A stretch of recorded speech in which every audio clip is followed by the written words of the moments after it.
Welcome to Haunt Weekly.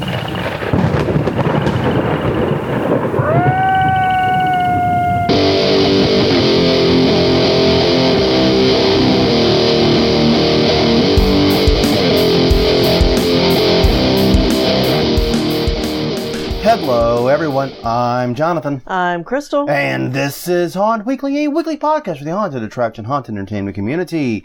Whether you're an actor, owner, or just plain aficionado, we aim to be a podcast for you. And we are back. We made it safely back to New Orleans. We did not die on the trip to and from Houston. Houston. You know how to say Houston. I'm only doing this to aggravate Crystal because she lived in Houston or the Houston area for a certain number of years growing up. Right. So it gives me, she gives me the stink eye when I do that. But yes, we have returned from the Houston trip. We have a lot to talk about it. We're going to go over every haunt we travel to and sort of do an overview of what we learned in Houston. And I think we're going to wrap it up with some of the lessons that I think New Orleans and perhaps other areas could learn. Right. From Houston. But also, I think some of the things Houston may stand to work on itself. I'm not trying to not be a dick about it. And try not to. And if I am being a dick about it, you can let us know at hauntweekly.com or Haunt Weekly on Twitter, Haunt Weekly on Facebook. You can also find us at youtube.com/hauntweekly. That's our YouTube channel. We're also on iTunes, Google Play, Stitcher, wherever finer podcasts are distributed. All right. It feels like it's been forever since we've been recorded. It does. Because we recorded the last episode early and recording this one on time. Right. So it feels like it's been forever. But on that note, Crystal, this is episode 203. You are the oddball. I can say it again. Oh, and that reminds me, our winners Yes. Can expect their stuff in the mail fairly soon. Yes. It's still being worked on. Yeah, I'm sorry. It's taking longer than I expected to finish making them all. Yeah, it took, you might have stretched yourself a bit, but they will get out soon. Yeah, and part of that is the Houston trip. Yeah. I thought I was going to have time to work on it there, and I didn't. No, I don't know why you thought that. I don't know either. It was a slam jam trip, as we're going to talk about in a minute. Also, both of us picked up some crud in Houston. The famous Houston Crud, I think that's their soccer team. Well, I had it for the last episode, so mine was before and you caught it from me. If we're snifflier and coughier than normal, you know why. Yeah. All right, but yes, you are the oddball. Conference reminder time, Crystal. Do us the honors. November 8th and 9th, it'll be the legendary Haunt Tour in Atlanta, Georgia at the Gwinnett Place Hotel is where they meet. They will be touring Netherworld Haunted House at their new location. Atrox, Leeds, and Leeds, Alabama, and others. You can find out what those others are at legendaryhaunttour.com. All right, after that, the Haunted Attractions Network. You might be listening to us on their podcast page. Mm-hmm. There's a good chance. On December 9th, we'll be hosting the Seasonal Attraction Leadership Symposium 2019 in Kissimmee, Florida at the Gaylord Palms. There'll be 4 keynotes with discussions following, as well as a private viewing of Christmas by Gaylord Palms. HauntedAttractionNetwork.com for more details. You can also go to leadership-symposium.org to go directly to the page about the information. Okay, January 17th through the 19th, it's HauntCon Halloween and Party Expo here in New Orleans at the Erneston Memorial Convention Center. We will be talking. Mm-hmm. We will be giving a talk together. Yes. You know, kind of like this, only, live. With slides. Yeah, with slides and live. And we'll also be doing a haunt tour of our haunt, even though we weren't open this season. Yes. Which is really hitting home right now. Now, we literally just put the signs outside. I know. Yeah. Murdered me. Yeah. And yeah, it's getting harder the closer we get. Anyway, you will have a chance to be the first to see it. First to see it, Friday the 17th. That night, we're going to do something. HauntCon.com for more information about the haunt conference in general. Yes. And finally this week, the HauntX, the Haunters DIY Expo. It's February 21st through the 23rd in Pomona, California at the Fairplex. We'll be touring Asylum Haunted House, Lights On and Lights Off, and the Costume Ball. HauntX, that's just the word haunt and the letter X.com for more details. Mm-hmm. Okay.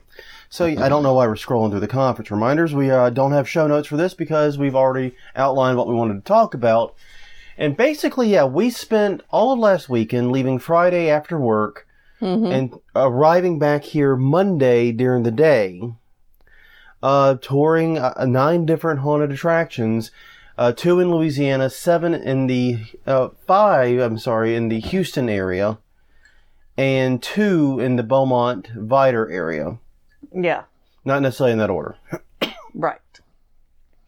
So it was a lot of freaking haunts. We went to a lot of haunted houses, and I gotta say, the trip overall had a great time. I'm very impressed we were able to see everything we planned. Yeah. Plus a little bit extra. Yeah. Much like our Atlanta trip in that regard, in which, we really didn't, we were like, okay, we can hit these, but if we can also hit that, we will. Yeah, we didn't find any, just randomly, like on the Atlanta trip. And I will take responsibility for this trip because I said, well, since last year we went to Chicago and had a great time, well, we spent a little bit more. Let's find somewhere we can drive to that's close and maybe spend a little bit less. Yeah, well, we drove to Atlanta when we did Atlanta. We did. It was a very similar style trip to that one. Exactly. Except this time we didn't have to find our hotel hidden behind the McDonald's like you're trying to fucking get to Hogwarts. Yeah. Just drive into a McDonald's and assume it's there. Yeah. Yeah. Fuck that hotel. Yeah. Yeah, that was pretty terrible. That was not what we had in Houston. No. And then we only actually spent one night in Houston. And we'll get on to that in a minute. But anyway, since we were doing I-10 West, that means we had to pass through 2 Louisiana towns. And we started the trip with a haunt we'd actually done before. Right. Several years ago. Yeah, admittedly 4 or 5 years ago, somewhere in that range. Yeah. I'd have to look up when we did the review. And Crystal's going to do that for me. But the haunt is right outside Lafayette, Louisiana, not far off I-10. In fact, both of these were pretty much right on I-10. Right. The haunt is Fright Trail. Now, we went to Fright Trail in 2016. In 2016, so it was 3 years ago. And the long and short of it is we had a great time at the haunt. Yeah. We knew it was a well-done haunt. They had a lot of things that we loved. So many haunts can learn from their queue line. Right. And by that, okay, there's a bit of craziness here. Yeah. Let's roll this one back. Because when you show up, you have to go to the ticket booth and do all these things and then stand on a queue on one side of the road, and it's a very busy highway. Yeah. And it's on the other side of the road that the actual haunt is, in the woods. And they have cops that are there to block the road off to let the initial crush of humanity across. Yeah, and they will let, as we found, 2016, they'll let individuals across too, but they'll try to wait for you to get a larger group. Yeah. But it's so weird because everything on the far side of the road is pretty rough. And we're not going to lie to you. Where you get your tickets. Yeah. Because where you park to where you get your tickets to where you do all that, the signage was woefully inadequate. Yeah, we had to direct a couple of people. Well, a fair amount of people. We ended up stopping, getting in line right near where the porta potties were. Mm-hmm. And because of that, we were near the break in the guardrail. And people kept trying to get into line there, even though you had to pass through the metal detector, which is hug. Yeah. Really? You think that's helping your security? Come on. Go through the metal detector, go get your tickets, and then stand in the queue. And you have to get your tickets, your physical tickets, even if you bought online, was one of the things we learned. Right. We had bought online. There's no actual advantage to it other than it's the only way to pay with a credit card or debit card. Yeah. So, something to keep in mind. But anyways, once you do get across the street, actually we should say first, if you do get there before opening and wait in that queue, in that gravel pit, the cast does a thing. It is. I will not spoil it, but it is fun, it is interesting, and I've got to say it's a great way to open a haunt. Yeah, I think it started the night off right. For me, at least. It did. I was still miffed about all the ticketing situation and all of that. I mean, these are things that can be trivially fixed, but yeah, anyway. But once you get across the other side, their queue line is one of my favorite queue lines anywhere. Yeah. It's practically a haunt unto itself. Yeah. because you're passing through all of these scenes, you're walking through all these things. You have line actors all over the place. They're punny magician zombie. Yeah. Is probably one of my favorite Q actors I've ever seen. Yeah. Yeah, he was very funny. And I don't know if he was magician or sideshow guy. He basically had a nail that he stuck places. Yeah, and I think it was a little bit of both. He was doing a little bit of both. He did some sleight of hand, too. Yeah. So he was doing a little bit of both. But yeah, I mean, Q line is great. Everything else is great. And then when you go in, you get what can only be described as an absolutely huge haunt. Yeah. I mean, it took us about 26 minutes to go through it. Yeah. And the ticket price is only $25. Right. And the thing is that when we went in 2016, they were having a problem with bolters. Yes. Basically, what would happen is like a lot of trails. It is, it's building trail. And so what would happen is people would exit a building, look, see the next building, and just run. Yeah. And this happened over and over and over again when we were there. Right. And that was a problem for us because I ain't running through the woods, goddammit. No. And I'm going through this at a fairly leisurely walking pace. And a couple of those groups literally crashed into us. Yeah. And nearly sent us flying. So we made some recommendations in the review. This is what we suggest narrowing the trail, adding a few more kinks, making it more difficult to run. And they listened and they succeeded. Yes. And we did not have the problem of nearly getting run over. No. What we did have was still a problem of groups going way faster than we were, but now they weren't plowing through us. Right. We were able to hear them coming and Say, got over to the side. And yeah. Yes. And it's always great whenever, you get that group that's like, no, you're part of this. You're going to get us. Why are you letting us go in front of you? Because you're going to kill us if you don't. Yeah. This is a trick. We're the ones in danger here. Look, I know that I'm scary, but please go ahead. I promise I won't harm you. It's interesting, but yeah.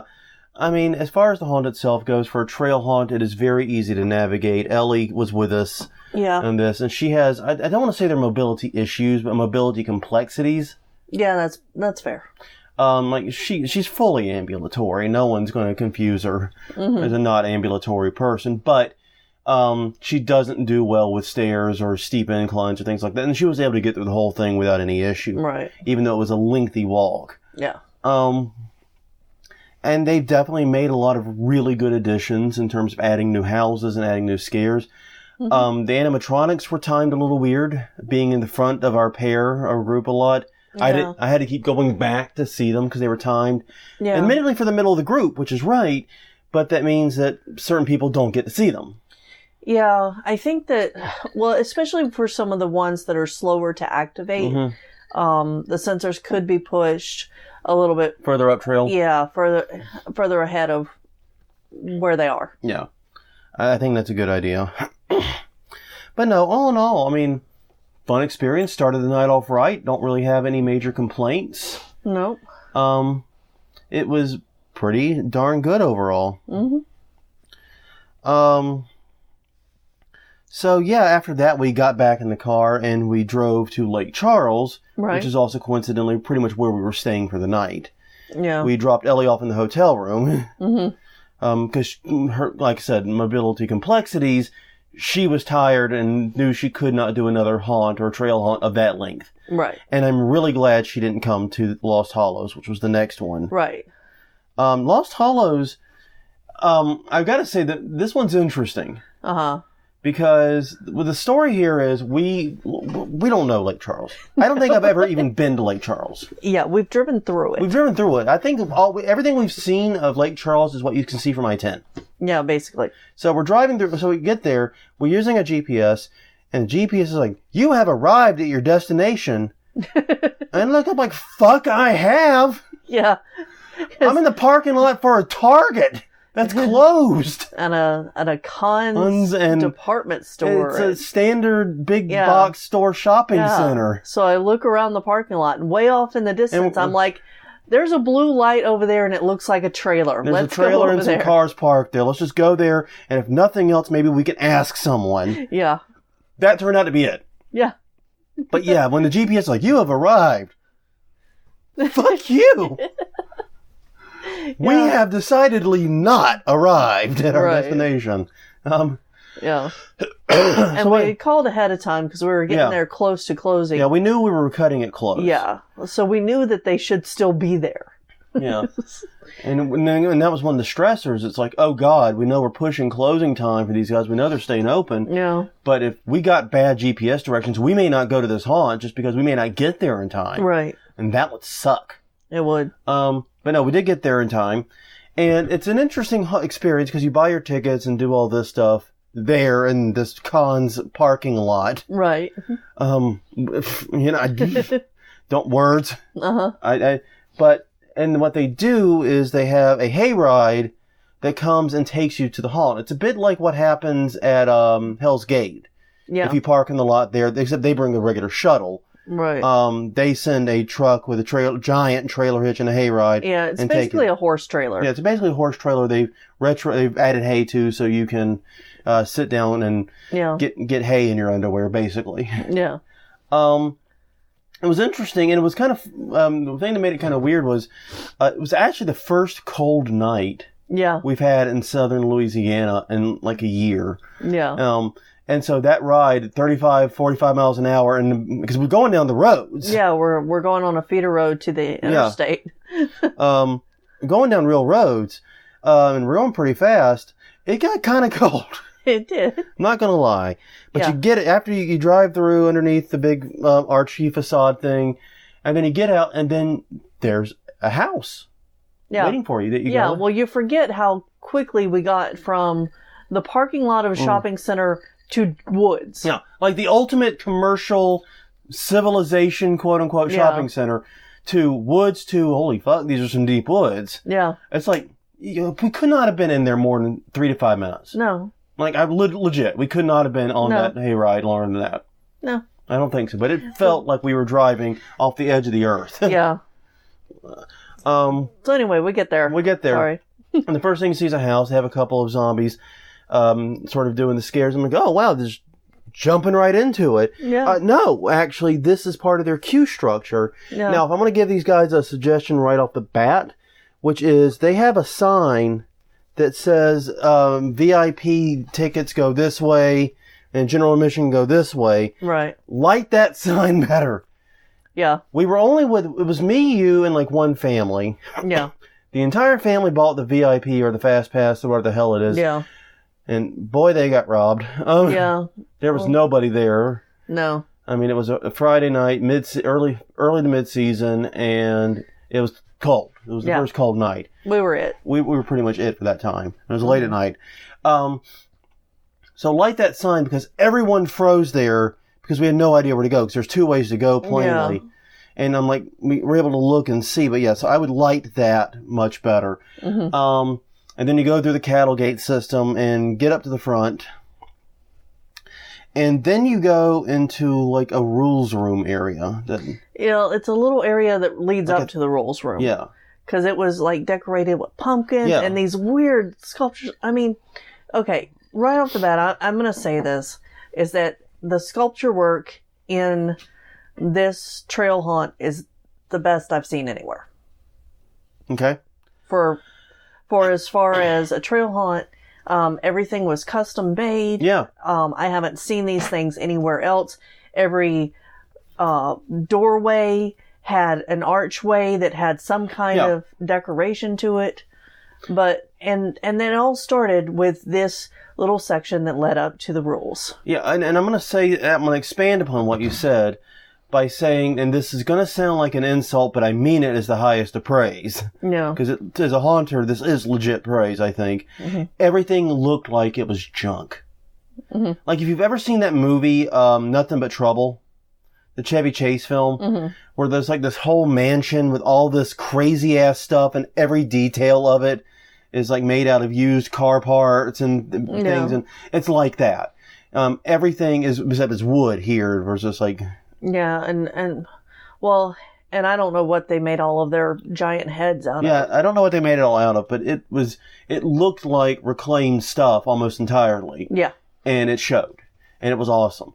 Yeah. And that, like I said, that to me is a positive and a compliment, and that's how I hope it is taken. Right.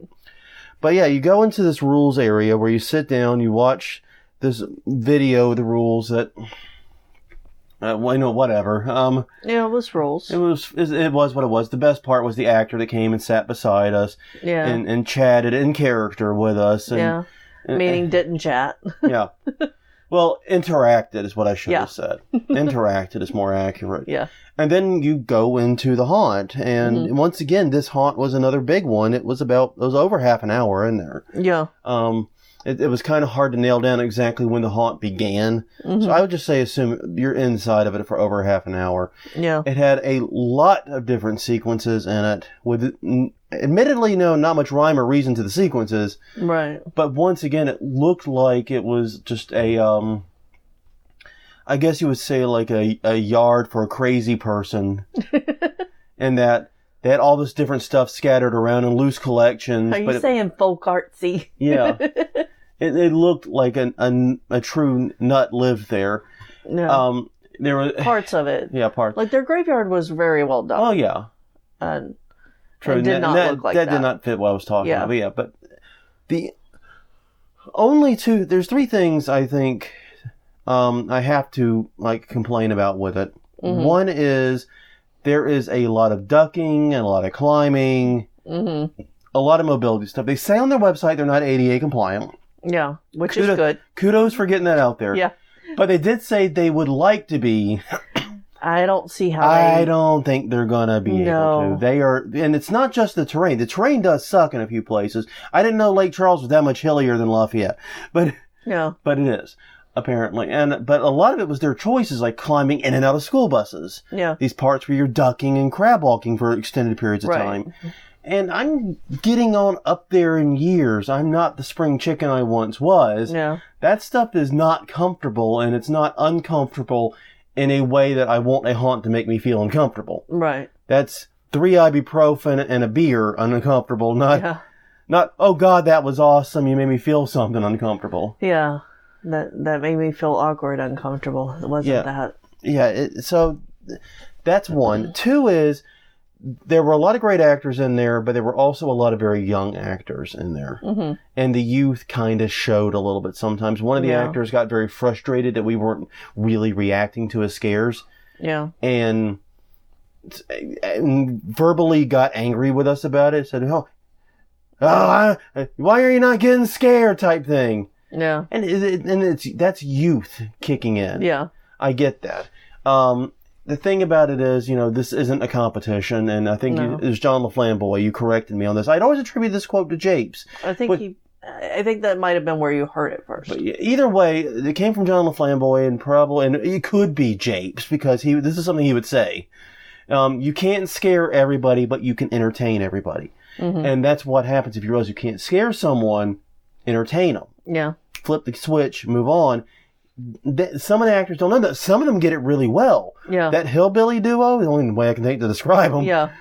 They come out from multiple sides, and they run you. And it's a damn good scare design, because they can distract and startle for each other, basically. Right, exactly. No, they were very well. Who's the distract and who's the startle depends upon which way you were looking. Yeah.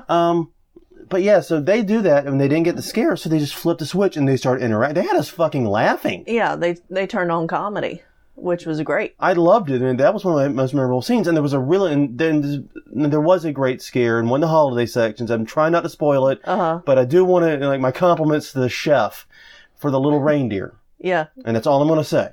Yeah. The little reindeer, you know what I'm talking about if you work there. Yeah. That was awesome. That got me. Straight fire. Yeah. But no. Yeah, we actually told them that. Yeah. As we were leaving the scenes, that was great. That was it was perfectly timed. Yeah. Just perfect. So you had, that's the other element. And then the third, it's like I said, they definitely, I think, the other thing, I remember it now. It got confusing on where to go in a few places. They say on the way in, as part of the rules, follow the light. That does not work. No, it doesn't, because there are some intentionally dark areas. And there are some intentionally dark areas. There are sometimes where the brightest source of light is behind you. Right. And there are areas where there's a bright light, but it doesn't clearly indicate a path. Right. Yeah. There was one area where I wasn't sure if we were supposed to go into a building or go down a hill because the hill looked like there was light down it. And since we'd been on hills, I figured, well, maybe it's another hill thing. Yeah, no. Well, we took like 2 steps towards it and realized, no, this isn't really a path. We are supposed to go in the building. This is way too steep. This is... Yeah. So, yeah. Those are my 3 complaints. Excuse me. One other quick thing that I would say is that they have some really awesome distractions in the form of like a helicopter, but they aren't utilizing the scare from the correct place. They have so much weird shit in those woods. Yeah. Really, like I said, they have a broken down helicopter. Yeah. Where the fuck do you even find a broken down helicopter? Rural Louisiana, apparently. Apparently. But anyway, so no, that was one of our favorite experiences. And that first night between Fright Trail and Lost Hollows was, I think, probably our most successful night. I loved it. Yeah, it was a very good night. Very, very good night. So, Saturday we cross into Texas. We find our hotel. Mm-hmm. And we do some fun things in the Houston area. Yep. And then at 7 p.m., right as they open, we head to Redrum Scream Park. Now, I want to make it clear, a quick thing here, is that Redrum was not our initial choice for this. Right.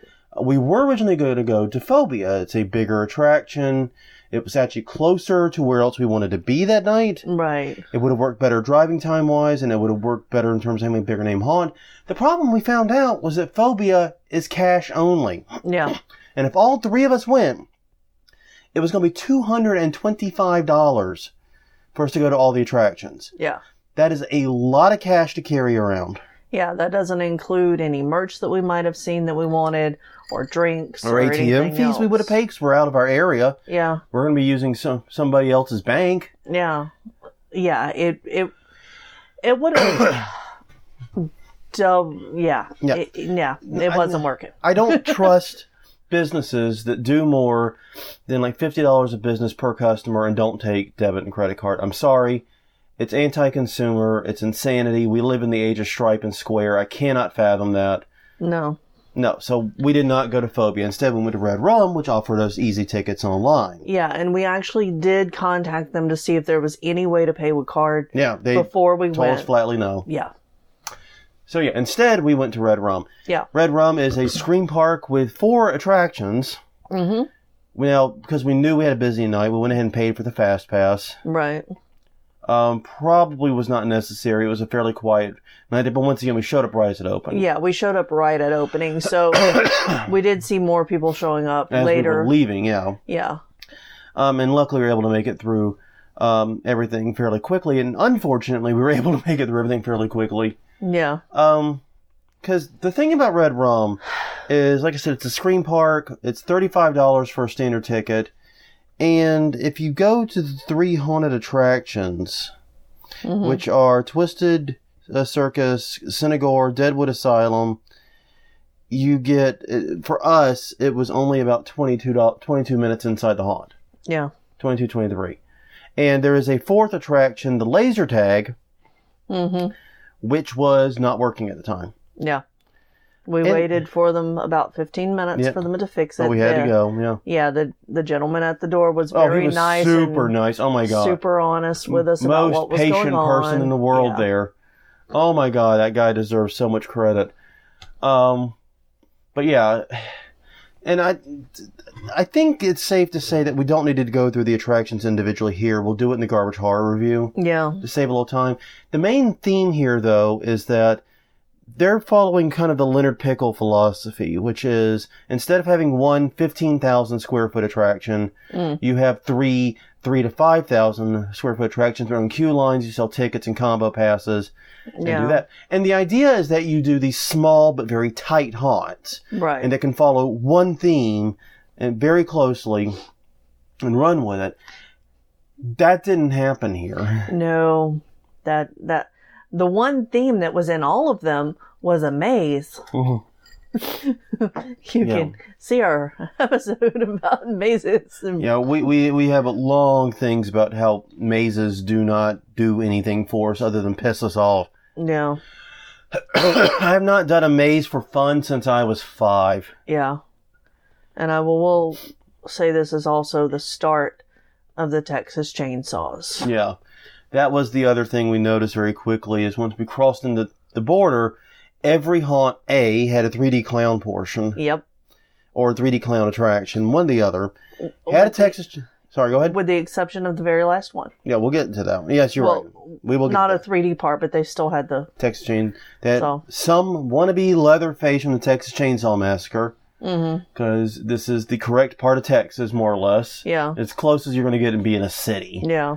So, yeah, it was a pretty frustrating experience. Because, like I said, every haunt, A, had great facades. Yeah. The outside area, the free part you can roam around, was excellent. A great little midway, a great facades on all the attractions, some neat actors roaming around, and the bathrooms there were awesome. Seriously, haunted attractions should be decorating their bathrooms better. Redrum is whooping y'all's asses in this front. Yeah, and it's the only one I've ever seen do it. They basically covered the entire bathroom with great stuff. It looked like a cave, but they lit it like a cave. Yeah. It was awesome. Yeah. So yeah, it was very, very cool.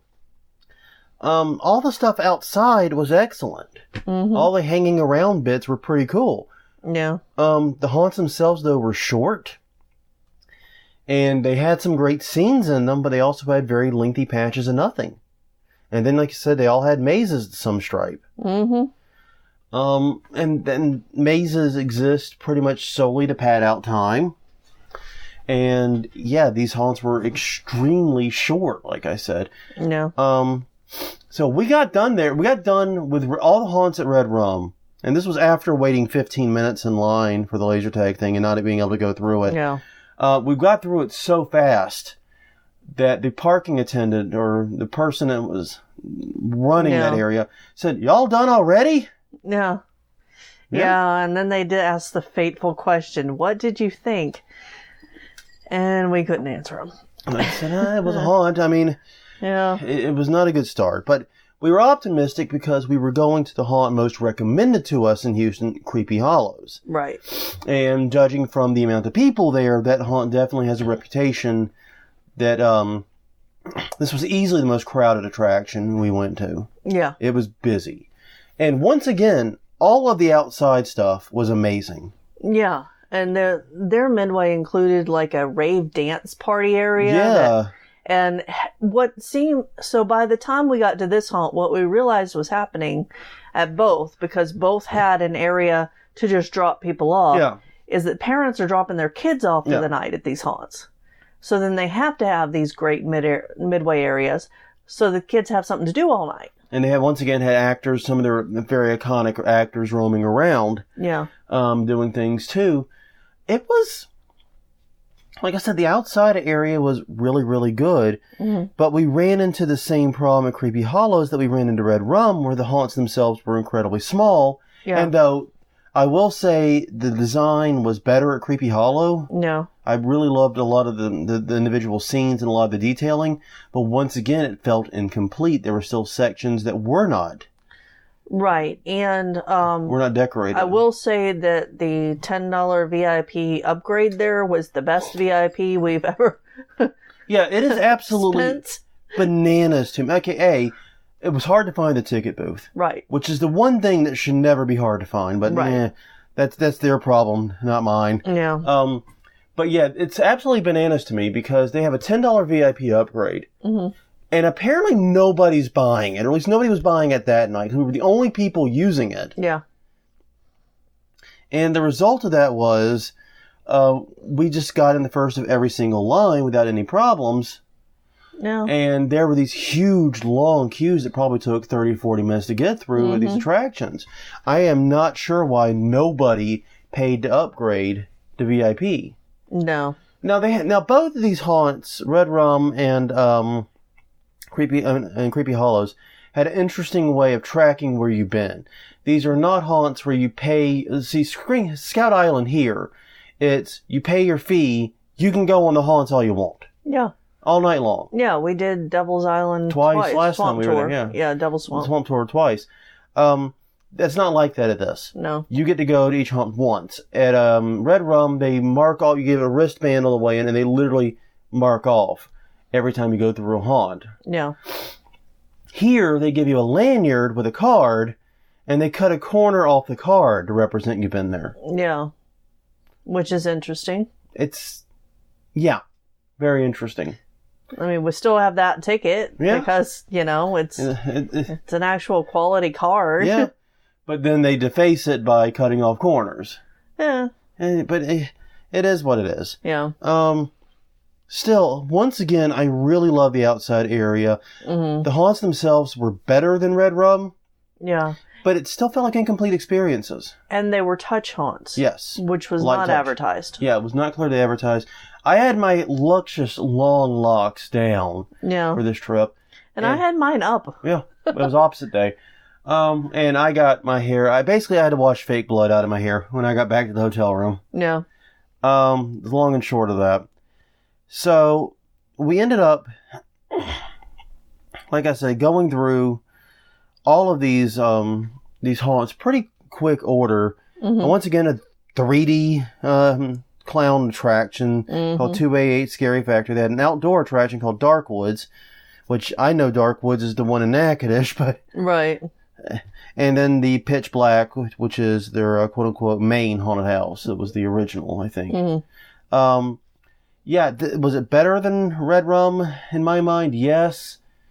But it still feels like it wasn't a very full experience.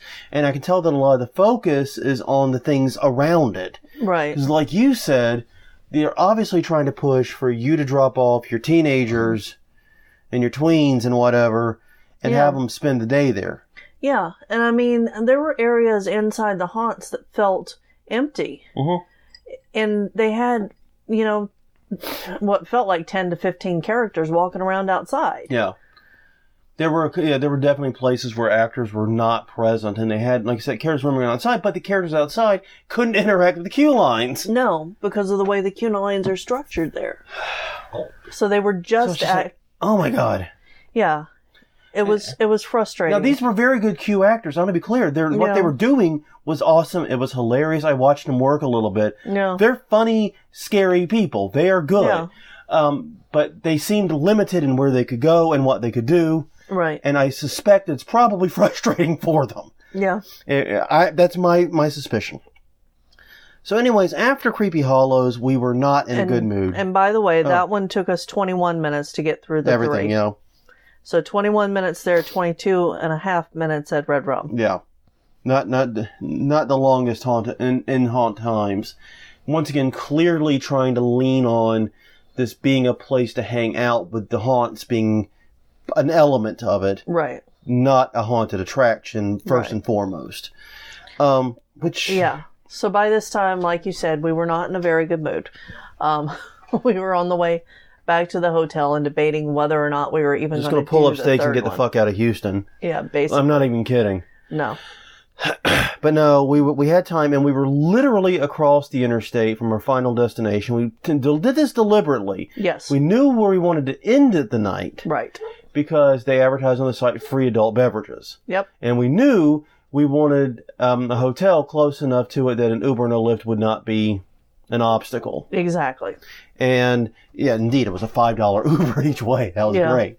But Screamfest Houston, it's a $40 haunt, and once again, now they do the thing that ticks me off, and we talked about it in the previous episode, where they say they have 4 attractions, but what they have is 1 attraction in 4 parts. Yeah.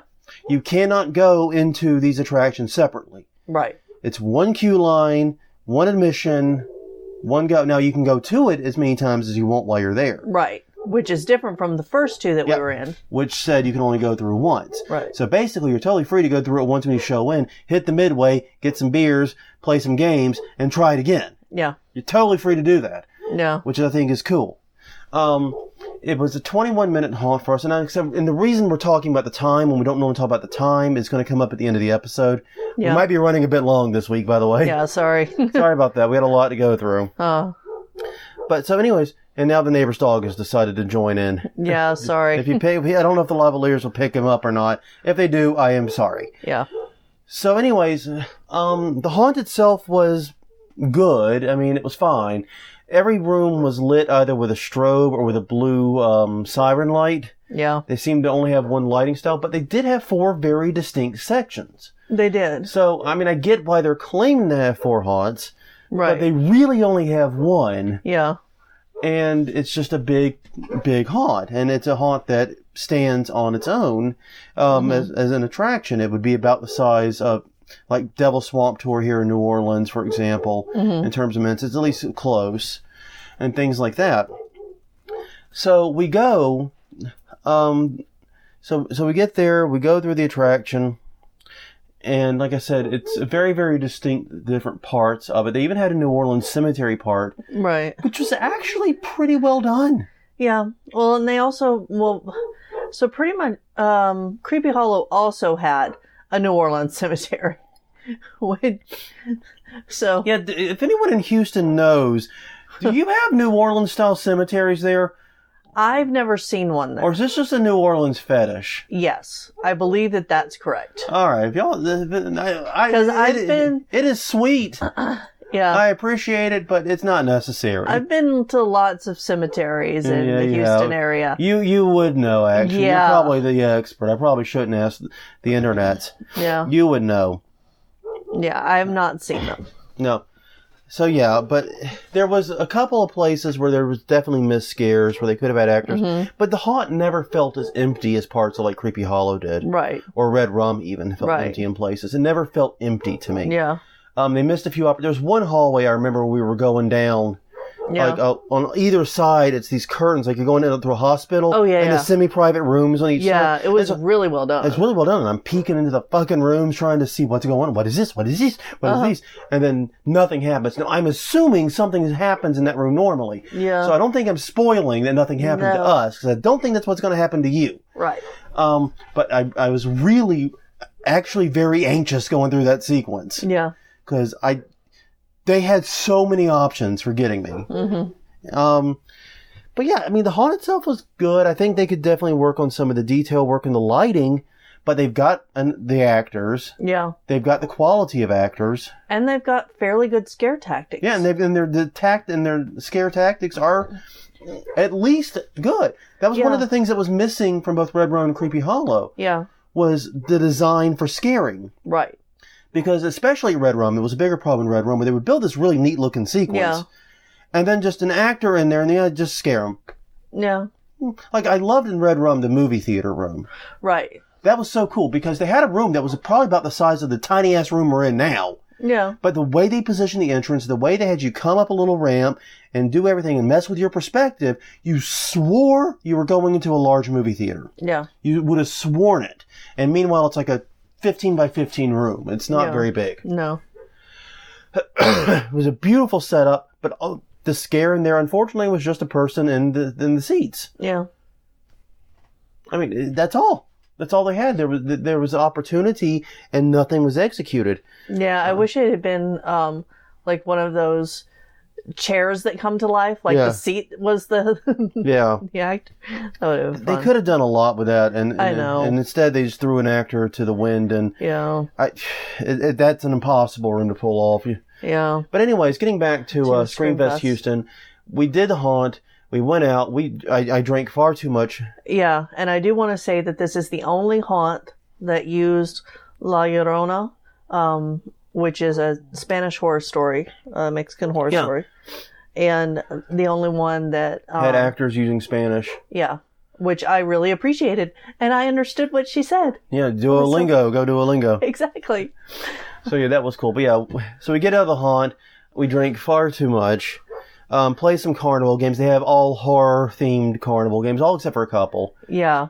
I learned I still have the accuracy on the arm when it comes to pitching. Yeah. I won a sock monkey for Ellie. Ellie came with us to this one, by the way. Yeah. And she was able to make it through fine, no mobility issues at all. Yeah. But the carnival in the midway was amazing. And also your ticket apparently bought you some time on the paintball range. Yeah. I'm not a paintballer. No. I had no interest in that. Now, I will say it was a little annoying that coming in, some of the paintballs were splashing us. Yeah.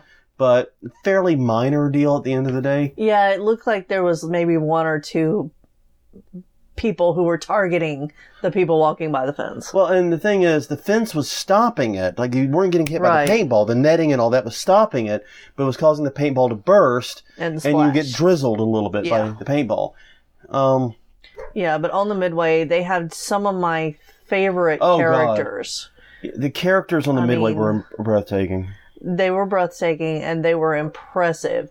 And that Scarecrow was so silent, and I saw him put more than 2 people to the ground. And he was like 8 fucking feet tall. What the hell? Yeah. And now my personal one is, the there was a mother figure that was pushing a carriage, and like an 1800 style baby carriage. She was in all black, and the baby carriage was in all black, and it was just beautiful. No, it was. Those actors, all of them, never broke character. They were beautiful costume work. Yeah. And they were funny. Yeah. And they were scary. They entertained. So I could have spent the rest of my fucking life just sitting there watching them. Yeah, because there was the guy with all of the needles coming out of his head. Yeah. It's like, what are they injecting you with? Yeah, you're like, what were they injecting you with? Because he was like a science experiment dude. Yeah. And and he goes, meth. Meth. Lots of meth. Of course it's meth. Oh, man. Yeah. But no, so we ended the night on a really happy note. And honestly, the haunt itself was fine. It was adequate.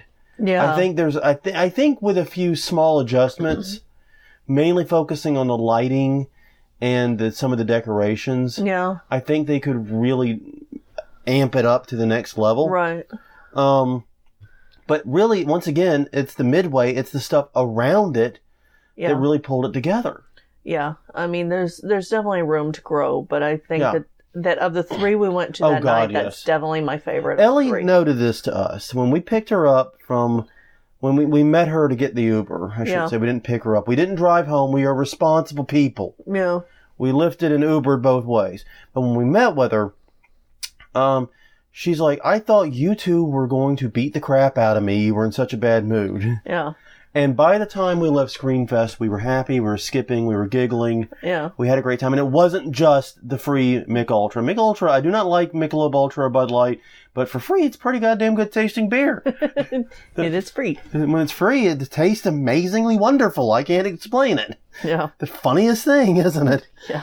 So, get up the next morning, and we find out there's a haunt called Dungeon of Doom. Uh-huh. Which, I mean, did nobody besides me watch 1990s WCW? No. Kevin Sullivan gonna sue a bitch. No. Anyways, that was way down right in the coastal area on the boardwalk. And so we decided we would check it out. We wanted to get there not long after it opened. Which was 2 p.m. 2 p.m. But we had some complexities, admittedly, getting there. And when we got there, the boardwalk has got to be the biggest tourist trap I have ever laid my eyes upon. I mean, right now, we're already pretty much broke on this trip. Yeah. We're already financially destitute. And so the very first thing we see is that to park, we have to pay $9 cash only. Yeah. And so I have to hop out, find an ATM, get the cash out. Yeah. And then meet them so they can park. Right. And then you and I hop out. Ellie stays in the car. We go downstairs, and this is important in a minute. Yeah. And start trying to hunt down where this damned haunt is on the boardwalk. And we're like, okay, we're testy and cranky about the parking situation. Let's grab a beer. Let's take the edge off of it. Beer was $7.25 a can.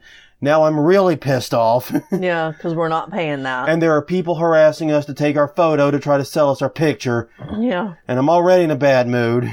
No. So, finally, we get our tickets to it, and we find out that the haunt was on the bottom floor of the garage.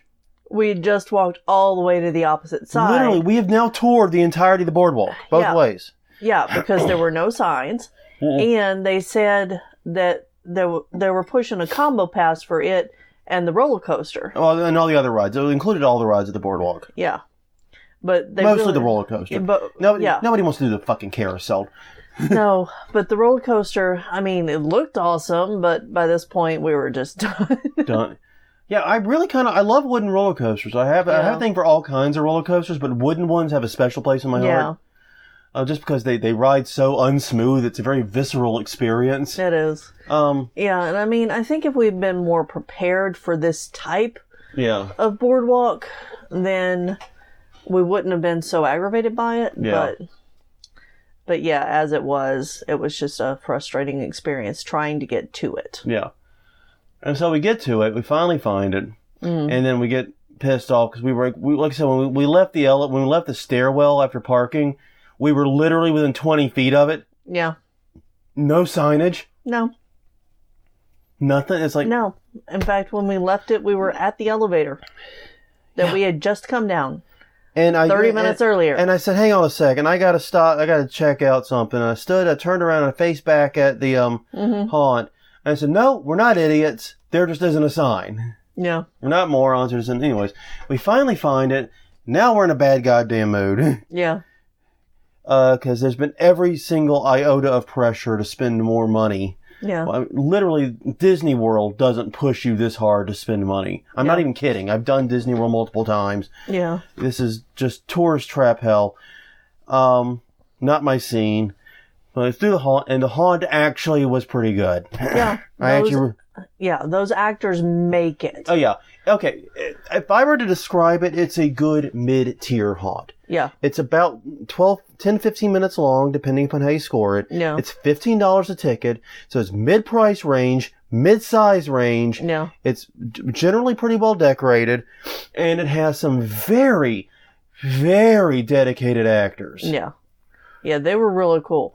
Now, they did do one of my pet peeves, because I'm thinking about this more as we're going through haunts. With our talk coming up. Yeah.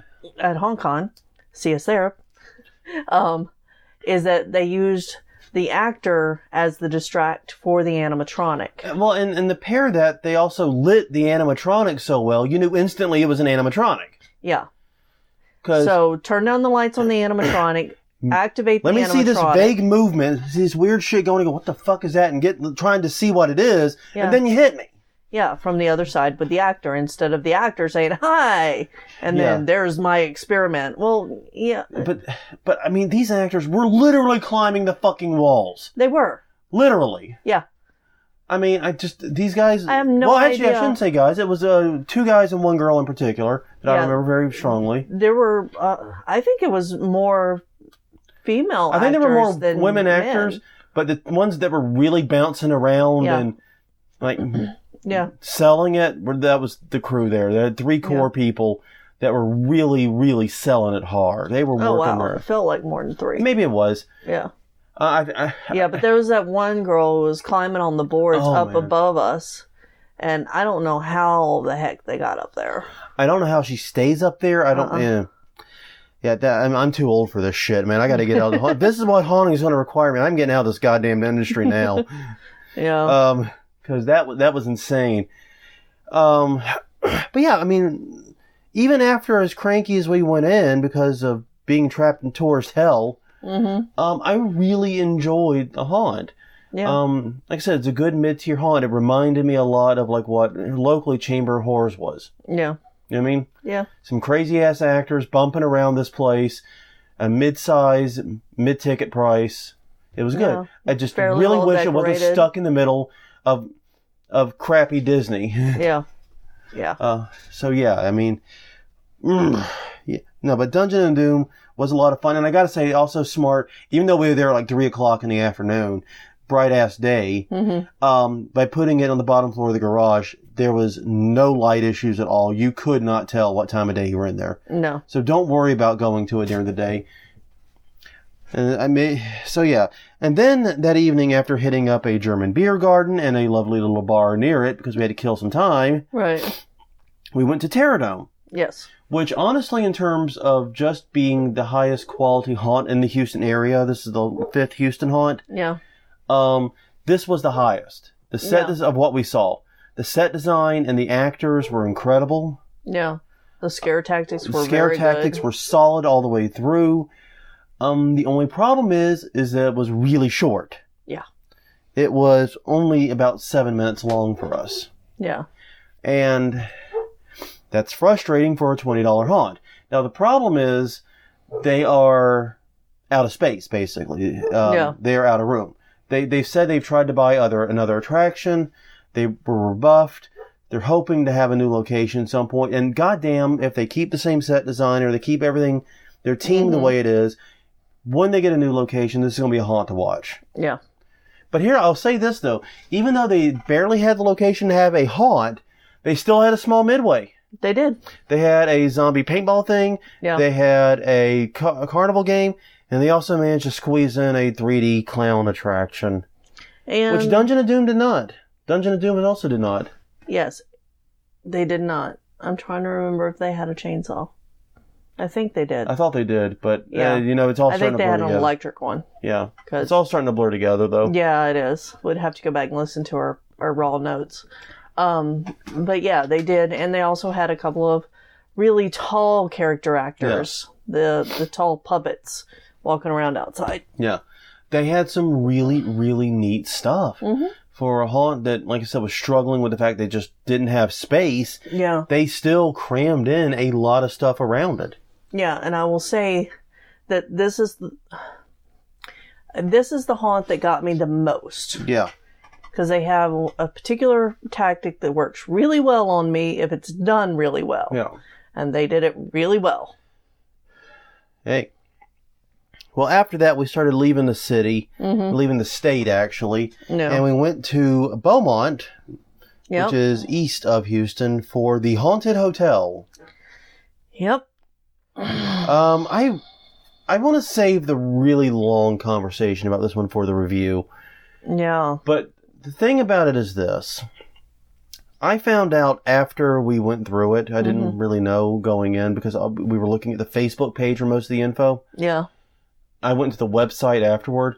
I found out this attraction has been open 36 years. The current version of it, the current iteration, for 3 years. Yeah. That boggled my mind. This does not feel like a haunt that's been around that long. This felt like a haunt that had been open for a year at the most and was still struggling with fundamentals. Yeah. And I mean fundamentals like not having trip hazards. Yeah. I banged my knee really bad in the very first room. Yeah. And we nearly face planted because of another trip hazard later in the haunt. And also alerting actors to the presence of customers. Yeah, no kidding. It was a slow night. I get that. Slow nights happen. But actors, especially deeper into the haunt, had no idea anybody was in there. And we caught 2 of them on their cell phones. Yeah. On a cell phone. And then when we come in, rather than going, we screwed up and like slinking off. Yeah. He gets mad at us. Yeah. He's like, if we'd known you were here, it'd have been a better show. Well. How's that my fault? Exactly. And then he says, well, y'all don't look like you're very entertained anyway. Mm-hmm. And I'm sure if Japes is listening to this, he is probably exploding. Probably, but yeah. This is a haunt that uses very young actors. So they're very green. So, of course we were going to walk in on a girl and a guy in their teenage years hanging out. Yeah, they're doing teenage things, and that's fine. I mean, okay, it's not fine. Actually, it should never happen. No. But I also understand how it does. Yeah. I mean, it's a bit like 2 cranes, like a crane crashing in the middle of North Rampart. Just Google crane explosion New Orleans. Just on your own time. No. All of the reports say it went fine. Bullshit. 2 functioning fucking eyeballs. I know it didn't go fine. Anyway. But the point of the matter is like, I get how these mistakes happen, but recovery from mistake or recovery from unplanned things is more important than having the plan a lot of times. Yeah. The ability to improvise. Mm-hmm. And they did not do that very well. And we ended up leaving there. And part of the issue we had was they had the entire block, the haunt is on blocked off. So you had to park a good distance away. even though it was dead. And the reason for that is because they're using a chainsaw to scare people into the street. Yeah. Which, okay, yeah, you got no traffic, no one's going to get run over, but you still got a curb. You still got guardrails. And you got that guardrail there that was very flimsy. I backed into it just to send a text message to type my notes up, and it nearly fell over. It's like, yeah, that's not a safe place to be scaring people into. No. I understand everyone thinks chainsaws have to be solely at the exit. Yeah. Not everyone. Not everyone, but a lot of people do. But funneling them out into that, if they genuinely get scared into that, they're still going to find a way to get hurt. Yeah. Even without traffic. So yeah, that did not seem like a haunt that had a 36-year history. Like Waterloo Sportsman Club. That's a haunt that felt like it had 36 years history. Yeah. They were fucking flawless. Yeah. They clearly knew what they were doing and had been iterating and planning. Yeah, and this haunt was also cash only. They were having problems with their ATM after us, and they were only 10 minutes to get through. Yeah. So that brought back the sour mood. Yeah. Then we traveled to nearby Vidor, Texas, which is a small town between Belmont and the border. Yeah, and it's on a wing and a prayer because we thought they were closed. Yeah. We weren't sure. Their Facebook page didn't say they were open. Their little calendar didn't say they were open. But you noticed that they had posted a video. Yeah. Like an hour before. Yeah. And so we're like, okay, fuck it. We'll give it a try. Yeah. And we knew on the way into town, we were driving past Vidor, and we saw all the houses with huge piles of debris. Yeah. In front of them. And as New Orleanians that lived through Katrina, we know what that means. Yeah. That has a very specific meaning. That means there was significant flooding in this area. Dear God, is there even a haunt? Yeah. We had no idea. We had no idea. Turns out, yes, there was a haunt. It was called the Texas Maze of Terror. Yeah.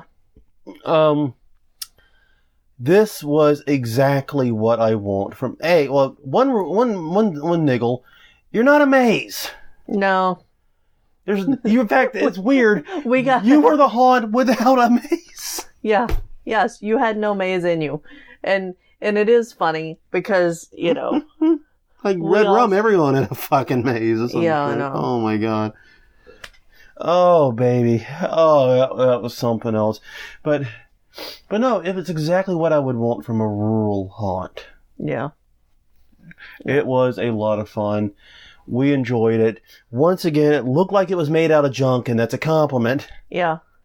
Yeah, there were lots of hidden scares in here. There were lots of good tactics used.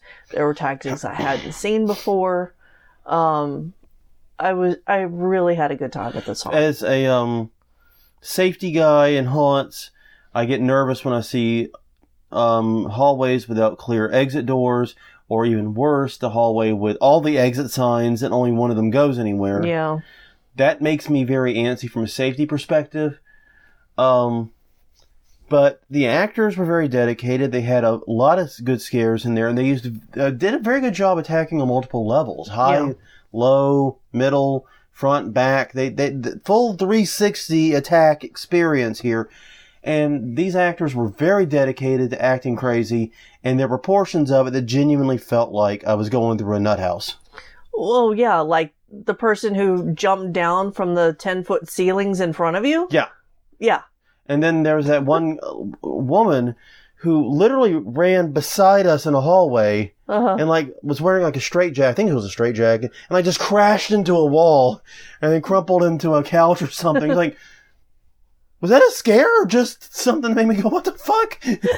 Yes. The answer is yes. I think it was meant to do one. If it couldn't scare you, it was going to make you do the other. Yeah. So yeah, there was a lot of crazy stuff like that in there. It was a lot of nuttery, and it was awesome. And they felt the most full on actors of any haunt, I think. Yeah. You were never far away from an actor, and they did the smart thing. Actors were working multiple spots. Yeah, multiple zones, spaced out. Like the girl that called me O positive. Yeah. I think we saw her 5 times. Yeah. She kept popping out. It was the whole way through the haunt, too. Yeah. I don't know how she was doing it.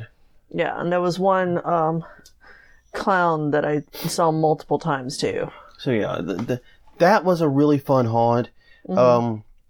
Definitely got, our money's worth on that one. Yeah. It felt great. That 15 minutes on that one. 15 minutes, but it was a very, very good 15 minutes, and it was solid throughout. No empty portions, nothing not decorated or interesting in one way or the other.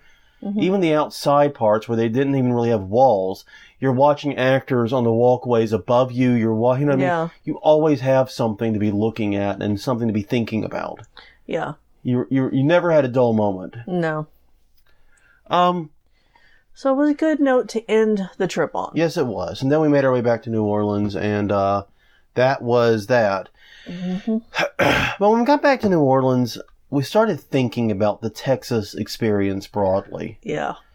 And okay, we've been mentioning the times and the cost a lot in this in this discussion of the area, and the reason is because we realized that we spent a lot of money in Texas, but did not get a lot of haunt. Right, is how it felt. Now look, when haunt reviewers start rabbiting on about cost per minute or the dollar per minute rule or whatever, I roll my eyes. And the reason is this. Would you rather spend $1.20 per minute to walk through an immaculate haunted house with great decoration and actors? Or would you rather spend 75 minutes to walk around an empty field and a guy who's just like walking through the grass? Yeah. You know what you'd rather do. The $1.20 is a damn steal. Yeah. So, but the reason they like it is because it's a hard metric. And it's not really that hard because, as we know from our trips, even our mileage varies. Yeah. We've seen our time going through the same haunt increase 10 to 15% just, back-to-back visits. Right. So it's all approximate, and you can get some apples to apples with like us, because we tend to walk at about the same pace every time we go through. But still. So here's the thing. I'm loath to mention that. Because to me, it's like drawing a pentagram on the floor and summoning George the dick-kicking demon. I don't want to summon a demon, and I definitely don't want to summon a dick-kicking demon. Yeah. But sometimes you need a dick-kicking demon to get some people's attention. Yeah. You know what I mean? So that's what we're doing here. Yeah, and we realize that we are spoiled. Oh, yeah.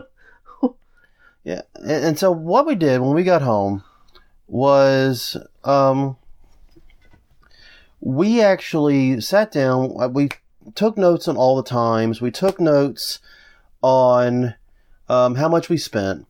And we tried to calculate how much we got per haunt. Right. Basically. And we went to 5 haunts in Louisiana.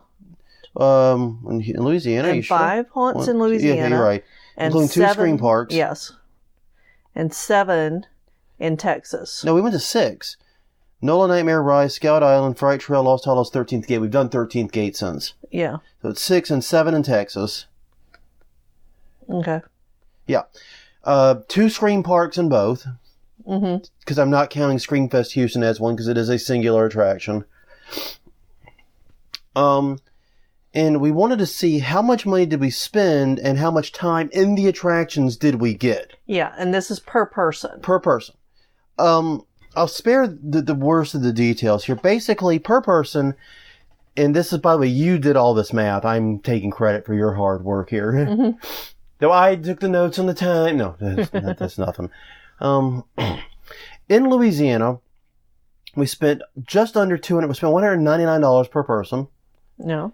And we received 218 minutes of time in haunts. Yeah. Bring it up, average it out. We spent 91 cents per minute in haunts in Louisiana. Yeah. Houston, we spent $189 per person. So we came out a little cheap. Well, this is actually not what we spent. This is what you would spend off the street. No VIP. And by the way, this is an apples to apples there. Yeah. And straight off the street, internet advertised prices, no VIP for everything. Yeah. But using our walkthrough time. Yeah, we've got a different spreadsheet that has what we actually paid. Yeah, and that's for our purposes only. Yeah. That's not really useful to you guys. Yeah. To go to all the haunts we went to in Houston, it's $189. So about the same amount of money. But you only get 109 minutes of time. Yeah. that comes out to a total of $1.73 per minute. Yeah. Basically, the minute we crossed the Texas-Louisiana border into Texas, haunted attractions got twice as expensive. Yeah. Now, that's fine if they're twice as good. I did not see anybody anywhere near the level of 13th Gate. Or Rise, even. Or Rise. Yeah, and that's the problem is, two of the attractions we've been to in Louisiana are 13th Gate in Baton Rouge and Rise and Tickfall. Yeah. Two major nationally recognized haunted attractions. Well, 13th Gate especially. Yeah, 13th Gate especially. Rise is coming up. Rise is on the rise. And Rise is on the rise. Yeah. Yeah, no, yeah. But we spent, so I have a hard time even imagining a haunt twice as good as the 13th Gate. Yeah, yeah. And the 13th Gate, by the way, was a 35-minute haunt for us at $30 a ticket. Yeah. They're perfectly in line with every other Louisiana haunt on the average. Yeah. It's crazy. So I'm curious for the reasons for this. Because there's got to be a reason that haunted attractions become so expensive when you cross the state line. And you're absolutely right. We are hopelessly spoiled here. We clearly have, because even like New Orleans Nightmare. That's the one I'm missing from the list. No. Yeah, New Orleans Nightmare was $20 per person for us on the night we went. It's a variable pricing, but the night we went. Yeah. No, it's there. You've got it. I just hadn't scrolled up to it. Excuse me, like I said, the crud. It's the crud, the Houston crud. But it was 21-minute walkthrough for $20. Yeah. Now, you can go now in the season and pay significantly more. I mean, variable pricing is kind of a bitch, but we actually priced it for no deal on the night we went. Yeah. What we would have paid, we actually only paid $13. A ticket. So, yeah. That is, I really don't know why haunts become so much more expensive for so less haunted attraction time. Yeah, I mean, the only haunt that we've been to in Texas, the Louisiana area that is less time, less than $1 per minute is Scout Island. And those times vary widely. Yeah, those times vary, and Scout Island also, as with other haunted scream parks, you're not just paying for the attractions, you're paying for the midway, right. You're paying for other stuff. Yeah, because that does, and I bet it is actually more once you factor in the scream zones, the scare zones. It has scream those zones, aren't in there. which, by the way, is something that the haunted scream parks, Redrum and Creepy Hollow, did not have. Right. Were just dedicated scare zones. Yeah. They had, like I said, actors roaming, but that was it. So yeah. And also you gotta remember, like, Boogie's Nightmare is part of Scout Island too. That's not really haunted attraction, but it's haunted attraction adjacent. That's another thing. Yeah, and we didn't include it in this list. No, we only included the dedicated So yeah, haunted attraction. I think all of them are way more. Yeah, I mean, we were trying to keep that as fair as we could. Yeah. And like I said, it's 91 cents to $1.73. Yeah. It's crazy how much more expensive Houston or Texas, because also you got to include Vidor and Beaumont in this. Yeah. Texas haunted attractions are compared to Louisiana ones. And like I said, it's not just New Orleans, it's Baton Rouge, it's Tickfall, it's Lafayette, it's Lake Charles. We hit one haunt for every Louisiana town along I-10. Yeah. At least one. So yeah, all in all, it's a valid question, and I'm very curious what anyone has to say about that, because it's just something we noticed after the first night in Houston. Yeah. Was that we did not feel like we were getting the money's worth that we were getting in Louisiana. Right. That said, there are some things I do think Louisiana haunts and elsewhere can learn from Houston, that Houston haunts do well. And one of those is the stuff around it. Yeah, the Midway area. The Midway, all that stuff. Houston haunts in particular were excellent in this. And like I said, even Terradome, a haunt with so little space they are struggling to give a full haunted attraction. Yeah. Had a small Midway, had games, had things you could do. My favorite Midway is still Screamfest Houston. Mm-hmm. And Screamfest Houston had an awesome midway, clearly catering more toward families in the sense that they had things for grown-ups and things for kids and greater variety there. Yeah, that was my favorite midway too by far, and it's not just because they plied me with all the free Michelob Ultra I could drink. No. It was a genuinely amazing midway, and also, like I said, the paintball deal further extends the value of that ticket. Mm-hmm. If you're into paintball, I am not. Yeah, that whole, in fact, that if I were going to tell New Orleans haunters, like 13th Gate's been trying to build a good midway. Yeah. Their midway is getting better, but it's still light years behind like Screamfest. Yeah. And I would say it's even like light years behind like Redrum. Mm-hmm. You know? Yeah. Because they clearly, this is something that we're not as used to doing. Right. So yeah, I think that's the main thing I would look at. Because what Houston Haunts are doing a better job of is capturing people for longer periods of time and adding supplemental income. I mean, Creepy Hollow, like I said, we left kind of jaded, but we loved their gift shop. Yeah. They had two gift shops, the merch booth and a gift shop. Yeah. The gift shop was awesome. Yeah, it was handmade gifts. It was actual handmade, handcrafted stuff. It was very unique to see that at a haunted attraction. I loved it, and I was very sad that more people were not going in. Yeah. But once again, how well do you sell handmade, handcrafted stuff to a mostly teen crowd? Yeah. That's a tough sell. It is. But no, that's what they're doing really well in Houston is capturing people for an extended period of time and finding various ways to separate them from their money.